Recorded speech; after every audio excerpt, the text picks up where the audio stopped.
Fala galera, sejam todos bem-vindos a mais um Papo Empreendedor, nosso podcast sobre gestão, negócios, empreendedorismo, comportamento. E hoje o tema é esporte e negócios. E Vitor, muito obrigado pela sua presença aqui no nosso podcast, muito bom ter você aqui com a gente. E aqui é a tradição do Papo Empreendedor que quem se apresenta para a nossa audiência é o nosso convidado. Então fique à vontade, compartilha com a nossa galera quem é o Vitor, o que você faz. Compartilha aí e vamos trocar essa ideia. Beleza. Primeiro, prazer estar aqui, Felipe. Obrigado pelo convite. Acho que iniciativas assim a gente tem que fomentar, tem que deixar cada vez mais pessoas tenham essa ideia, porque acho que o papo empreendedor, trazer conhecimento, independente de qual área que seja, acho que isso que é importante, né? Assim a gente consegue chegar no nível cada vez maior. E, enfim, primeiro, obrigado de novo, tá? Meu nome é Vitor Johannes, para quem não me conhece. Eu sou um apaixonado e alucinado com esporte. Então, cresci nesse meio. O meu pai teve uma academia, então cresci dançando, lutando, jogando futebol. E essa foi a minha vida. Então, direcionei minha carreira e meus hobbies todos voltados ao esporte. Então, formei em educação física, tenho um mestrado na La Liga, na Espanha, voltado também a futebol. Fiz uma pós-graduação na FDC, Fundação Dom Cabral também, mais voltada à gestão, saindo um pouco do futebol, mas voltada à gestão, e fui direcionando minha carreira para isso. E através da minha carreira esportiva, carreira mais voltada ao trabalho, eu passei muito tempo no Cruzeiro, então quase 10 anos no Departamento de Negócios Internacionais do Cruzeiro. Tive passagem pela seleção de futsal também, um período, fazendo alguns eventos com a seleção. Tive passagem pela Pênalti, também na área de marketing da Pênalti. E agora trabalho para uma empresa de aposta esportiva, Sportbet. Muito bom. Para a gente começar esse bate-papo, me fala aí, o que faz o Departamento de Negócios Internacionais no clube? É negociação de jogadores? Cara, assim, na Europa, assim, tá um pouco mais avançado assim, a parte do Departamento de Negócios Internacionais. Aqui no Brasil, nós somos um pouco de entrantes tardias no mercado, apesar do mercado brasileiro ser um mercado gigantesco, né? Então, quando a gente fala de mercado de jogadores especificamente, ninguém pode discutir que o brasileiro em si é um dos maiores poderes que a gente tem em negociação. Só que, ao mesmo tempo, os clubes brasileiros não estavam tão preparados para isso. Então, o Cruzeiro, quando eu comecei no Cruzeiro, o Departamento Internacional começou há aproximadamente 15, 16 anos, e foi realmente como um mercado novo dentro do Brasil. E o mercado, o que ele faz? Assim, a ideia era expandir a marca, internacionalizar a marca, deixar a marca do clube mais forte para fora do Brasil e trazer com isso, aumentar o número de torcedores, aumentar o número de engajamento também nas redes sociais, trazer um pouco mais de receita, o que é importante para o clube, e dentro disso tem diversas estratégias. Então, na época do Cruzeiro, exemplos, escolas internacionais. Então, a gente abria franquias do Cruzeiro fora do Brasil. Então, isso era uma ideia. Com a finalidade de captar jogadores ou não? Só expansão de marca também? Assim, a principal finalidade não era essa. A ideia era realmente um posicionamento para que um torcedor do Cruzeiro que estivesse lá no Japão ele se sentisse mais acolhido, se sentisse mais forte. O Cruzeiro, por exemplo, fazendo pré-temporada nos Estados Unidos, fez muito pré-temporada lá, que os torcedores de lá conhecessem o Cruzeiro, comprassem camisa. O Cruzeiro, uma época, fez o sócio-torcedor, acredito que tem aqui hoje ainda, sócio-torcedor internacional. Realmente aproveitar, abrir a expansão de mercado mesmo, assim, não se contentar com o mercado nacional e expandir o mercado para o mercado internacional. E assim, são diversas ações. Assim, a gente fazia também... por exemplo, jogadores da base, jogadores sub-13, 14, 15, 17, para eles chegarem um pouco mais condicionados, um pouco mais de experiência no profissional, a gente levava eles para fora do Brasil, a gente foi muito para a China, para a Coreia, para a Itália, para eles jogarem e vivenciarem escolas diferentes de futebol. Então, esse jogador, que se ele passasse a base inteira jogando com escolas diferentes, com futebol diferente, quando ele chegasse no profissional, ele chegava um pouco mais capacitado. Isso tanto na parte técnica, quanto também de vivência de vida, experiência de comer uma comida nova, de estar no fuso horário diferente, de conversar com o juiz não entender nada que ele está falando, o próprio adversário. Então, esse leque de experiência, esse baú de experiência era importante para o departamento, tanto para gerar negócios, para desenvolver os atletas em si e para desenvolver a relação com os torcedores. Olha que legal, porque quando eu comecei a perguntar para você, eu tava Direcionado a a outra resposta coisa, né? pronta na minha cabeça de que seria para aquisição de Negócio, né? não, aquisição de novos jogadores na minha cabeça. Ah, tá. Tava pronto isso. Pegando essa questão ainda do clube, você falou obtenção de novas receitas. Hoje, né, não sei se você pode falar em relação ao Cruzeiro, mas em relação ao mercado, de onde provém a maior receita ou qual é esse movimento de ter novas receitas dentro do clube de futebol? Assim, acredito, não estou mais no Cruzeiro, então Sim. assim, não sei hoje atualmente como que seria realmente dividido a questão da aquisição de receita, mas normalmente nos clubes vem muito por direito de televisão, né, assim, direito de imagem de televisão, venda de jogadores e algumas outras ações de sócios torcedores, de estádio, então assim, a quantidade de torcedores que vão de estádio, isso tudo, cada clube tem a sua divisão e cada clube especifica em determinado projeto mais força ou não, entendeu? E, enfim, mas televisão, venda de jogadores, tanto que a base é muito importante para isso, né, para tentar um recurso da base para gerar receita, e estádio com os torcedores, com venda de camisa, promoções, enfim. Esse movimento de deixar a base mais forte vem justamente na questão desse jogador ficar melhor e depois ele valer mais por uma venda? Ah, com certeza. Assim, a ideia é realmente um jogador que você Tá no consegue. estoque. Você consegue lapidar, um jogador novo, é um jogador que você tem o DNA do seu clube e com isso você não teve o gasto básico com o atleta, né? Mas assim, quando ele faz a venda, é um direito bem legal que o clube tem, uma receita interessante. Legal. E, Vitor, você é colunista hoje, escreve sobre futebol. Que momento que surge essa ideia?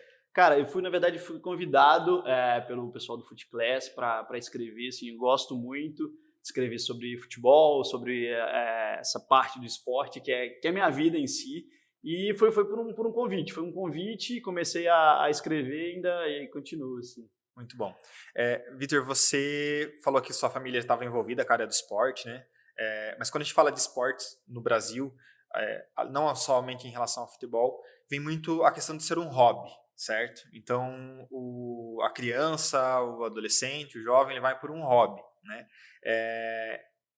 Queria comentar um pouquinho, né, do esporte como hobby, mas em que momento o esporte vira negócio mesmo, né? Você fez e faz sua carreira na área esportiva, então dá para ganhar dinheiro no esporte, não simplesmente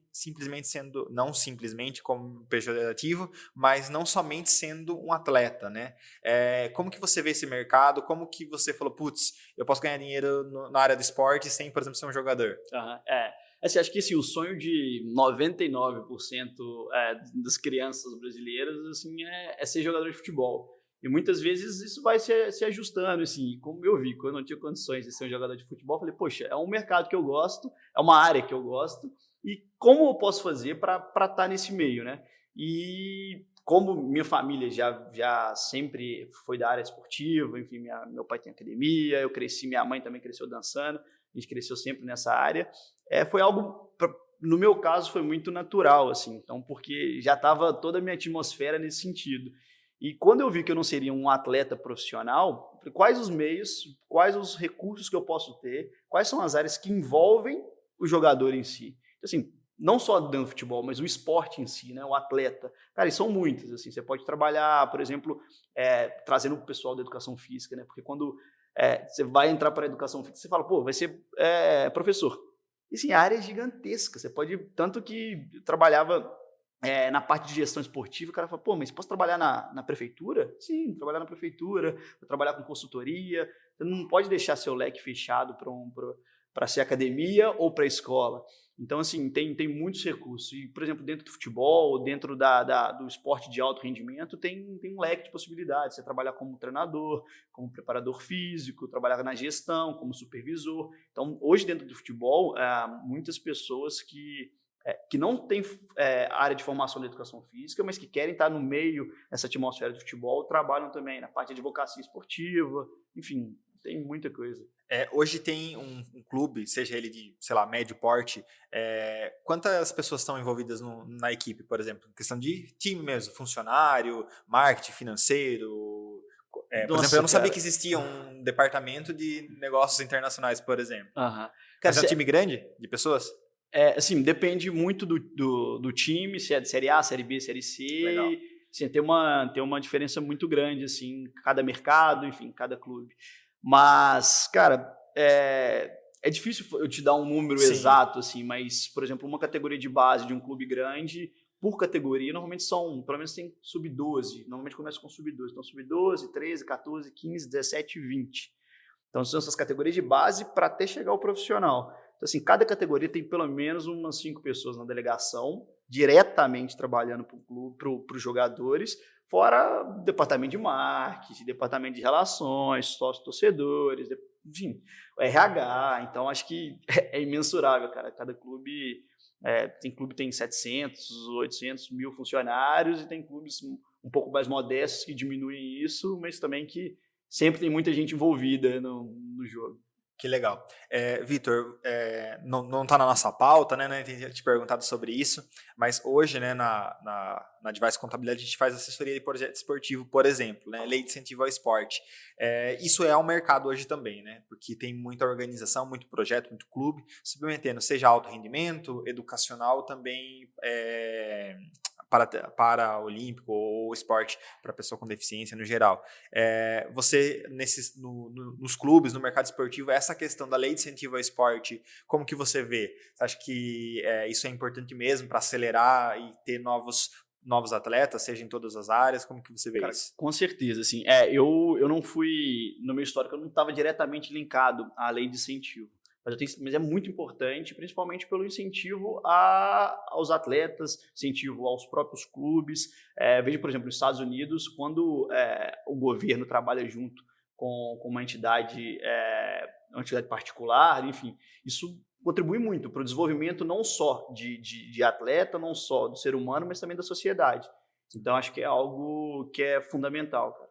Isso é importante para acelerar, né? Porque como a gente olha para o esporte como uma profissão, né? Embora acho que existiu parte da sociedade que às vezes ainda não entendia que não, ser jogador é uma profissão, ser atleta é uma profissão, é uma contrapartida também para o incentivo dessas pessoas atuarem, né? Total. Porque a galera que vai começar no esporte, ela precisa treinar, né? Então, zero recursos. Exatamente, né? cara. E acho que vem um paralelo, por exemplo, de quem está trabalhando como influencer digital, que no primeiro momento as pessoas falam, não, mas isso não é trabalho, isso é só ficar na rede social. Né? Então, acho que esse paralelo tem acontecido também no esporte, né? Acho que na visão da sociedade, de entender que o cara que está se preparando para ser atleta, que é um atleta, ele é trabalho para ele treinar, né? Muito, cara, isso que você falou realmente é muito importante. Tem não é nenhuma história, mas é uma imagem que as pessoas que não estão dentro de entidades esportivas, assim, de esporte de alto rendimento têm, que esporte de rendimento é muito fácil. Então vê o Neymar, vê os atletas que deram certo, assim, Neymar, enfim, os maiores atletas hoje no mundo, Messi, Cristiano Ronaldo, e acha que aquilo ali é o sonho de todo mundo e aquilo ali é fácil, assim, é dedicar e conseguir. Sim, vivenciando a realidade, cara, assim, a gente sem incentivo, pensa num clube grande igual. Eu falo muito pelo Cruzeiro porque como eu vivi lá, mas o clube grande igual o Cruzeiro, com a estrutura que tem, para um atleta assim, chegar ao profissional é muito difícil. Ele tem que se abdicar de muita coisa. Então, assim, muitas vezes, quando eu tive a oportunidade de ir para a China com o Cruzeiro para disputar um campeonato sub-14. Na época que eu fui, se eu não me engano, tem 6 anos atrás. Quando eu fui, a delegação era composta por 26 atletas. Dos 26, 20, se não me engano, 22 eram fora de Minas Gerais. Então, ou seja, eles estavam com 14 anos, já fora de casa, vivenciando um sonho, tentando correr atrás de um sonho. E assim, quando você pega, por exemplo, a famosa peneira, né, a seletiva, cara, na época era como se fosse 20 mil atletas tentando buscar uma vaga. Então, assim, o funil é muito curto e a gente se ilude muito, achando que o atleta ali vai conseguir estar num clube grande ou estar dedicando, vai conseguir chegar. Então, por isso até que a lei de incentivo é importante, porque ela consegue trazer um suporte maior tanto para os atletas chegarem, para os que também não chegarem. Né? Tem muita lei de incentivo que ajuda também na formação escolar, que ajuda, enfim. Acho que... Nossa, mas 20 mil pessoas para um processo seletivo é bastante gente. É um complexo essa seletiva, né? Muito complexo, cara. Quanto tempo dura? É um processo? Sem zero noção, tá? Cada clube tem algo específico, assim. Então, assim, tem clube que faz três seletivas, tem clube que faz é uma seletiva que dura 6 meses, outra 1 mês, enfim, cada clube tem o seu processo. Mas, assim, algo... Depois, quando você entra para o clube, você passa, por exemplo, as categorias, né? Que são as categorias básicas, assim, sub-14, 15, 17 e 20. Quando você chega no 20, chega de 5% desses atletas que estão no sub-20 vão para o clube, vão para o time profissional. Então, assim... Nossa, é muita... pensa, se você é um uma lateral, peneira bem pequena. Você é um lateral. Então, o profissional tem que machucar, o reserva dele tem que substituir o cara e você tem que ter oportunidade de ser sub-20, você subir para o profissional para ter sua oportunidade de estrear e jogar e ir bem, para se manter. Então, assim, é bem complicado, cara. Então, fora quando a gente traz para negócios, para salário, a quantidade hoje de jogadores que recebem acima de R$5.000 no Brasil é pouquíssimo. Sério? Pouquíssimo, assim, eu não tenho o dado aqui Sim. agora, mas eu posso te trazer depois, mas assim, é um absurdo, é muito difícil, assim, não é, todo mundo sonha, pô, jogador de futebol, o cara vai ganhar milhões, assim, nada disso. A gente gravou um episódio com o Dr. Bruno Takatsu, inclusive, que a gente fala um pouquinho de alta performance, e aí, eu nem sei qual é o número do episódio, mas depois a galera da produção coloca aí. Mas o Bruno, né, Dr. Bruno, ele competiu, acho que em alguns times de beisebol, parece, algo nesse sentido. E ele cita como é difícil, né, a questão de você estar na alta performance, porque um cara desse precisa ter alta performance full time, né? É muito complexo, né? E quando a gente pensa em Brasil, pensa num país que ainda é subdesenvolvido, eu tive a oportunidade de ficar um período nos Estados Unidos. Pô. Legal, comenta aí como foi essa experiência para nós. Cara, nos Estados Unidos foi bem legal, assim, foi na época também, eu fui através do Cruzeiro, foi uma expansão da marca mesmo, abrindo as escolas internacionais que o Cruzeiro tem, e tive a oportunidade realmente de vivenciar um pouco a cultura americana, cara, e foi assim, uma experiência incrível. E, assim, o suporte que os meninos têm, chega, por exemplo, no Brasil, um menino novo de 7 a 15 anos, só quer jogar bola, só quer fazer esporte, né?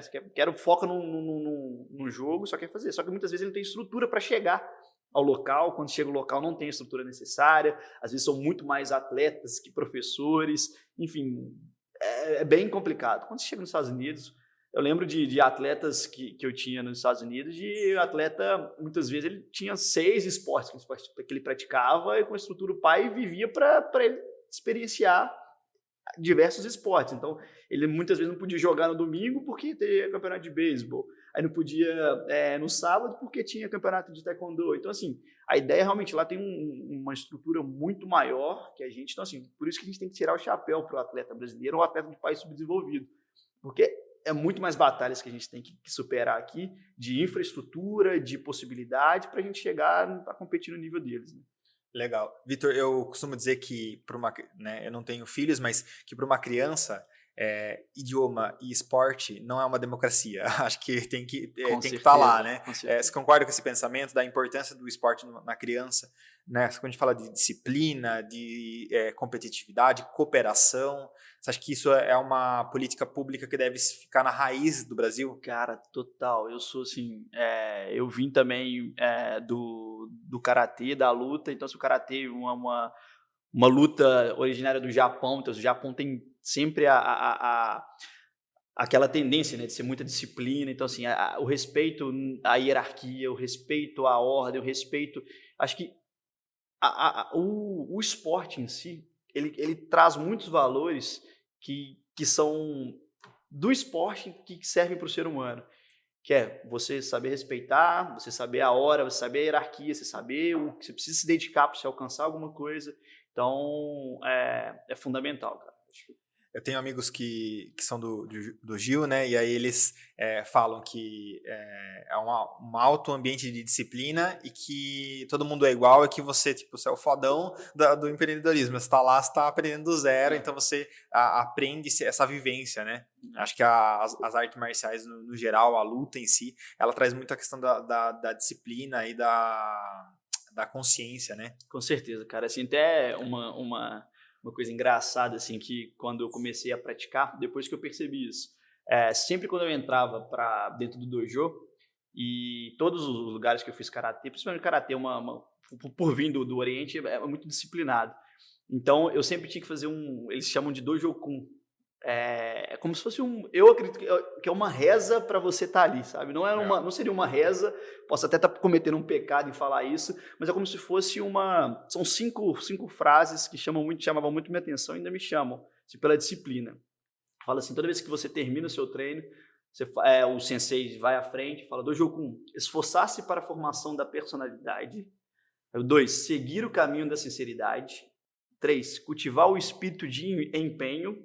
4, dar importância à cortesia. E 5, reprimir atos brutais.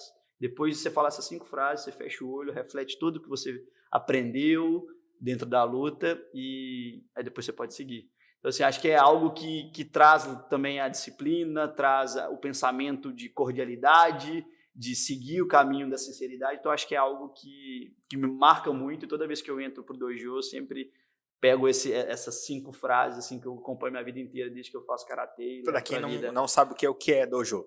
Dojo é o local onde a gente treina o karatê, enfim, alguma arte marcial. Muito bom. Vitor, você falou que tem um mestrado sobre futebol, isso? Isso, é um mestrado na La Liga. La Liga é como se fosse a CBF, só que na Espanha. Eles fizeram até uma iniciativa super legal. Tem um mestrado dentro da La Liga, que é em Madrid. Ele é dividido em 4 módulos e tem várias áreas. Tem a área de direito esportivo. A que eu fiz especificamente foi voltada ao desenvolvimento de futebol de base. Aí eu queria entender um pouco mais de gestão esportiva e direcionada ao futebol de base. Que legal, eu não sabia que existia um mestrado nessa área. Tem, cara, tem a faculdade de Liverpool, tem também um mestrado muito forte. No Brasil, tem uma pós-graduação que é em Viçosa, que é super bem reconhecida. Tenho grandes amigos lá, grandes profissionais de futebol hoje, saíram de lá da Universidade de Viçosa, que é uma formação de celeiros assim, de profissionais da área de esporte, principalmente do futebol, incrível. Muito bom. E você é formado em Educação Física, em que momento você caiu na área do marketing? Cara, acho que a vida foi me levando, assim, foi no próprio departamento internacional, foi direcionando de o marketing está na vida, né? Sim. Então, assim, você tem que saber vender, tem que saber o porquê vender, as estratégias de por que você está ali. Vendedor é a profissão universal, né? Profissão universal, exatamente. E assim, você tem que entender qual cliente, onde você quer chegar. Então, acho que marketing está em todos os lugares. E eu saindo um pouquinho da parte de campo, quis realmente vim para a parte de gestão e a vida mesmo foi me direcionando para isso. Vitor, quando a gente fala de marketing, né, a gente fala da evolução do marketing, da publicidade, aí a gente teve o digital no meio, e aí a gente vem para as estratégias onde o marketing offline era mais interessante, a gente teve o rádio, a TV, enfim, é um multiverso, né, quando a gente fala de marketing. Da mesma forma que a gente tem áreas especializadas, né, um braço aí do marketing na área médica, na área do digital, na área do varejo, né? Acho que o marketing se abre muito no varejo. Como que você vê essa estruturação de marketing esportivo, né? Porque hoje a gente tem especialistas, né, que são os experts em filmagem, em produção, em desenvolvimento de documentário, em estratégias de marketing para vender mais, marketing institucional. Como que você vê essa árvore crescendo aí no marketing esportivo? Cara, assim... Se você concorda que realmente isso virou um multiverso, né? Total, assim, tô totalmente de acordo. Assim, minha humildíssima opinião do marketing esportivo, eu acho que cada vez mais, principalmente o Brasil, vem se fortalecendo nessa área. Então, não adianta a gente ter o Bernardo Cacheta, inclusive um abraço para o Bernardo, que trabalhei com ele na seleção de futsal, trabalhei com ele na pênalti, ótimo convidado para você trazer aqui também. Ele sempre fala assim, não adianta eu ter uma casa super estruturada, então os móveis estão maravilhosos, a cozinha está perfeita, porcelanato maravilhoso, enfim, a fachada também ótima, vou tirar a foto e na hora que eu tirei a foto, o celular está com uma imagem ruim. Então, quando eu for botar ela na internet, ninguém vai comprar. Então, assim, a gente precisa de ter mais que um produto bom, a gente tem que saber vendê-lo. Dentro do esporte, o esporte percebeu isso. Nós precisamos ter marketing para tudo. Então, você pega hoje as campanhas, eu tive a oportunidade de trabalhar um período na Pênalti. A Pênalti, como posicionamento de marca, ela identificou que é uma empresa genuinamente brasileira. Ela não quer concorrer diretamente com a Nike, com a Adidas, cada um tem o seu posicionamento no mercado. Então, a Pênalti hoje faz um trabalho incrível a empresa que busca o praticante. Então, ela não quer direcionar necessariamente o olhar para o separado, para o individual, para o único que vai conseguir e os restos não servem. Não, ela quer focar realmente tem até um lema que hoje a Pênalti está utilizando muito, que é o junta que dá jogo, que é o esporte para o praticante. Então, a Pênalti entendeu isso, entendeu o perfil do seu consumidor, perfil do seu cliente e direcionou todo o seu produto e suas estratégias de marketing para isso. Então, é por isso que está crescendo cada vez mais. Assim. É muito legal ver que quando a empresa ela tem um objetivo claro, ela sabe como ela quer se posicionar, ela é assertiva no seu marketing. Né? Então ela não vai ficar gastando rojão com algo que não vai ser eficiente. Né?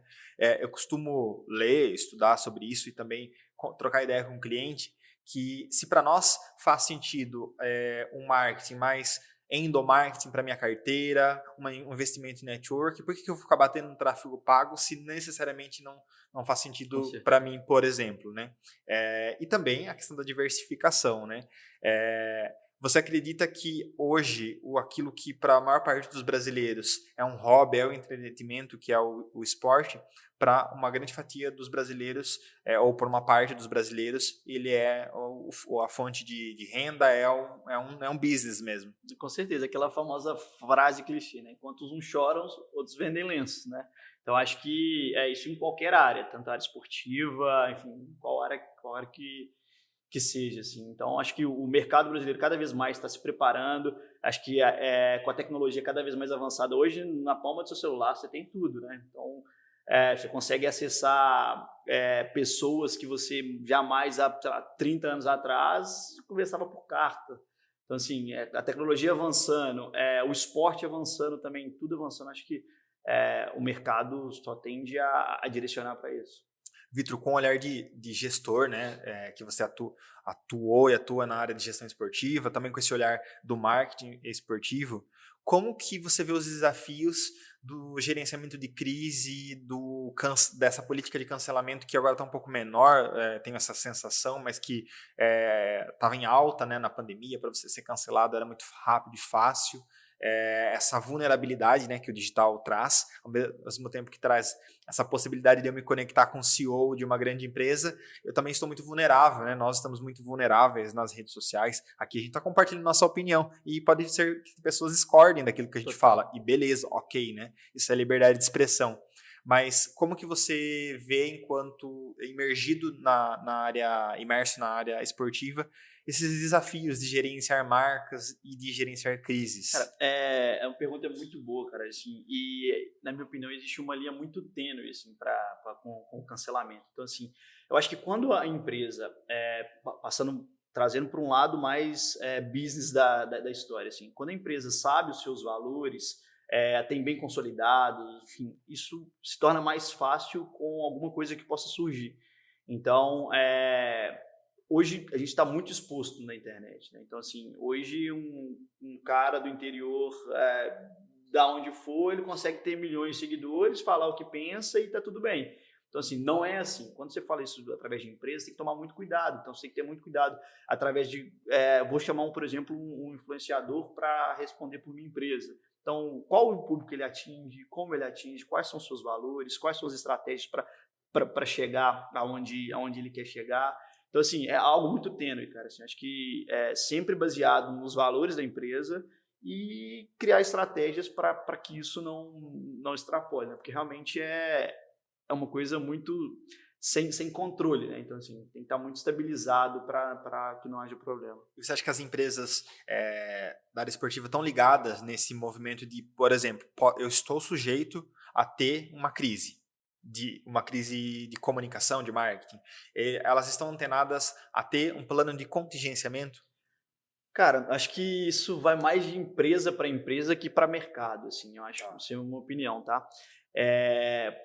Trazendo um pouco para as empresas, passando pela Pênalti, para empresa de marca esportiva, eu acredito que as empresas estão realmente bastante estruturadas, têm profissionais muito capacitados para essa gestão de crise. Dentro do futebol, eu ainda acho que a gente precisa de evoluir. Então, você pega muito também a diferença do futebol para uma empresa de marketing esportivo é a paixão. Eu acho que isso diz muito. O torcedor que o cara, a vida dele é aquele clube, então qualquer atitude que ele não concorde, ele vai até o fim. Então, quantas vezes o torcedor não vai para a porta de CT, de centro de treinamento, não vai agredir um atleta que perdeu um gol. Então, assim, é algo que o futebol, por envolver paixão, todo esporte que envolve paixão, acho que é um pouco mais delicado. E cada vez mais o futebol brasileiro está se tornando com profissionais mais capacitados para isso e se alertando. Realmente, pô, é importante. Eu não posso falar uma bobagem na rede social porque eu vou ter uma receptividade talvez não tão boa. Então, eu acho que as marcas esportivas hoje, humildíssima opinião, tá? De vivência mesmo. A marca esportiva tem talvez por não envolver tanta paixão igual o futebol, tem um controle maior e profissionais um pouco mais capacitados para isso. Já no mercado de futebol, por ser tão quente, tão fervoroso, tão passional, a gente precisa de ter uma atenção ainda maior. E eu acho que os clubes brasileiros estão evoluindo para isso, estão vendo a necessidade e, enfim, se capacitando cada vez mais. Mas Você acredita que os atletas estão tendo essa consciência, por exemplo, de que quando eles falam, eles não falam mais só por si, eles representam, por exemplo, um clube. Com certeza. Assim, não é só mais a marca pessoal, né? Você pega hoje, antigamente, quando tinha época Zico, Pelé, quando eles conversavam em campo, eles não tapavam a boca. Eles falavam normalmente. Hoje o atleta vai falar alguma coisa, ele já tapa a boca para que não tenha nenhum problema, né? Então, assim, um exemplo bobo, assim. Mas é algo que é um meio de se precaver. Fala, poxa, não posso, dependendo do que eu estou falando aqui, pode repercutir de uma maneira que eu não queira e saia do controle. Então, eu acho que cada vez mais, tanto os atletas quanto as empresas estão um pouco mais, tomando um pouco mais cuidado, mais temerosos por causa disso. Muito bom. Vitor, quando a gente fala de marketing, né, do esporte como um todo, você falou a maior renda era dos direitos de imagem na TV, né? Acho que um case que eu queria trazer aqui para a gente trocar ideia é, por exemplo, esse movimento das emissoras, né, da TV Globo, por exemplo, perdendo espaço na Copa do Mundo na transmissão, né? O Casemiro roubando a cena aí de uma gigante. E às vezes quando a gente pensa, putz, não, a TV tem um mundo dela, o rádio tem um mundo dela e a internet é um mundo à parte. Hoje não é mais isso, né? Não. A gente vê emissoras como TV Globo trazendo influencer para dentro, vou pegar essa galera que tá lá no Instagram, que tá no YouTube e vou trazer para cá. Você que tá na área, né? Isso é a visão do Felipe. Como você vê esse movimento que todo mundo ficou de boca aberta? Putz, a galera tava assistindo a Copa no YouTube, não na TV Globo, por exemplo. Sim. Cara, para mim é um movimento sem volta. Assim. O mundo está em completa transformação e ou as grandes empresas se adaptam ou vão perder mercado. Isso é fato. Assim, é óbvio que falar que eu sou um pouco mais pé no chão de falar assim, o Casemiro teve a maior transmissão da história do YouTube e agora a Globo acabou. Acho que também não é assim, né? Assim, acho que isso mostra o poder que tem outros meios de comunicação, o poder que tem a evolução e a tecnologia. Então, assim, a Globo está há muito tempo no mercado. E acho que a Globo, por perceber esse movimento do mercado, está trazendo muitos influencers e entrando nisso. Então, o Globoplay, antigamente não tinha, trouxe para o Globoplay. Tem muitas estratégias de streaming também que a Globo está fazendo, transmissões também pelo YouTube. Então, assim, acho que é algo que todos ganham. E quem conseguir acompanhar o mercado vai conseguir se adaptar e permanecer. Mas, assim, o caso do Casemiro é um caso espetacular. E, na minha opinião, vão surgir muito mais, assim, por Copa do Mundo. Quem diria que um youtuber, dentro da casa, do estúdio que ele está, ele vai quantidade de aparelhos conectados, escutando o cara falando com a estrutura que ele tinha comparado a uma Rede Globo, por exemplo. Realmente que monta um estúdio só para a Copa. Exatamente, isso é assustador. Assim, acho que as empresas têm que se adaptar, cara. Então, óbvio que o que dava certo em 80 não vai dar certo agora. Então, para você ter a estrutura que você tem com uma empresa como a Globo, SBT, enfim, uma TV em si, comparado a um cara que vai botar o celular, gravar, não se compara, né? Em relação a gasto, a tudo, a infraestrutura. E é o mercado, tem que acompanhar o mercado, se adaptar, senão Mas isso faz o mercado evoluir, né? Porque quando ele surge, ele faz o cara lá tradicional, o cara que tá lá há muito tempo, que ninguém coloca a mão em mim. Não, putz, eu preciso evoluir, eu preciso me mover, porque senão eu vou ficar para trás também. E quem ganha é o consumidor, quem ganha é a gente, com oportunidade, com um leque de possibilidades maior. Hoje você pode escolher, hoje a gente está conversando aqui, liga a câmera, você está com o seu celular ligado. Antigamente, para você fazer isso, era muito mais difícil. Então, a gente, para acompanhar, pega notícias hoje de futebol, muitas vezes estava em reunião, queria acompanhar algum resultado de jogo, baixei um aplicativo, o aplicativo já pula em cima da tela os resultados. Então, acho que a tecnologia só evolui, quem ganha é só a gente. Esse espaço de aprendizado e informação é graças à tecnologia, né? Com certeza. Hoje a gente não precisa competir e pagar um espaço na TV para a galera consumir nosso conteúdo e aprender com os convidados que vêm aqui, né? Então a gente tem essa democratização da informação e do conhecimento. Exatamente. E viva a liberdade de expressão e viva a internet. Isso aí. Vitor, quando você se reúne com seus amigos, com a sua família e o tema cai na mesa, empreendedorismo, o papo é empreendedor, o que não falta na mesa? Nossa, essa pergunta... Cara, sobre empreendedorismo, acho que desde que começou assim, essa cultura mais empreendedora, algo que para mim não mudou é a paixão do empreendedor pelo seu negócio. Então, acho que eu tenho uma frase que eu sempre me acompanha, que é assim: nada grandioso no mundo foi feito sem paixão. E para mim, de fato, é isso. Se você não tem paixão pelo que você faz, se o empreendedor não tem paixão pelo que faz, o negócio não sobrevive, porque ele vai enfrentar muita dificuldade, ele não vai poder estar no mesmo lugar, ele vai ter que se reinventar o tempo inteiro. Então, acho que assim, o principal fator realmente é a paixão pelo negócio. Acho que independente de qual área que seja, esporte, o que for, paixão que move o empreendedor. Muito bom. Vitor, a galera que está assistindo a gente, que quer conhecer seu trabalho, conhecer você, ler os seus artigos, inclusive, sobre futebol, como que as pessoas te acham na rede social? Beleza. Pessoal, para me achar na rede social é super fácil. Vitor Johannes, e qualquer rede social vocês vão me achar. Então, Instagram, Facebook, LinkedIn, Vitor Johannes, sou eu. E lá na bio tem seus links. Tem os links todos. Entrou no Instagram ali, tem os links e sempre vou estar lá. Sinta-se à vontade para me perguntar, querer trocar uma ideia. Enfim, para mim, acho que a gente só chega só estamos no lugar onde estamos porque alguém estendeu a mão e nos ajudou. Então, acho que nós vivemos de conexões e eu acho que isso é fundamental para tudo. Exatamente. Tá tudo conectado e as pessoas precisam se conectar. Precisa demais. Aos lugares, às coisas, né? Existe um conceito que é a segunda lei do triunfo, do Napoleão Hill, é um grande autor que eu curto muito, que ele fala o conceito da mente mestra, né? Que as pessoas, os lugares, as coisas vão se conectando em prol de objetivos comuns, seja do nosso objetivo, do seu e de terceiros. Então, por exemplo, quando você se conecta com o Papo Empreendedor, você está gerando valor para a nossa audiência, gerando valor para o nosso espaço de aprendizado e essa energia, ela gira, né? Então, isso é muito bom. Vitor, queria te agradecer pela sua troca, pela sua disponibilidade de agenda corridaça, né? A gente está nesse mundo frenético. Cara, aprendi demais. Eu zero noção sobre futebol, não sou os 99% que queria ser jogador, nem coordenação motora, vai se eu tenho. Muito obrigado, cara, de verdade mesmo. Muito conteúdo bom, muito insight legal.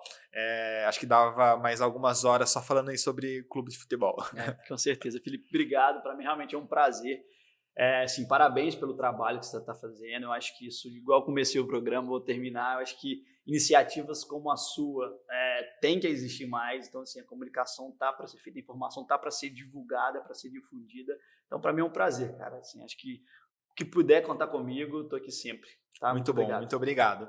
E você que acompanhou esse papo muito legal sobre esporte, negócios, você que quer acompanhar nossos outros episódios, inclusive assistir esse episódio que eu falei, que a gente gravou com o Dr. Bruno Takats, falando sobre alta performance, vocês nos acham, né, todas as plataformas de streaming de áudio e vídeo como @papoempreendedor. E você que quer acompanhar meu conteúdo, trocar uma ideia comigo também, a gente tem esse fluxo. A galera escuta o Papo Empreendedor, vai lá no meu direct e fala: nossa, sabe tal insight que vocês falaram em tal episódio? Eu queria saber mais sobre isso. Acho que isso que é um ambiente de aprendizado.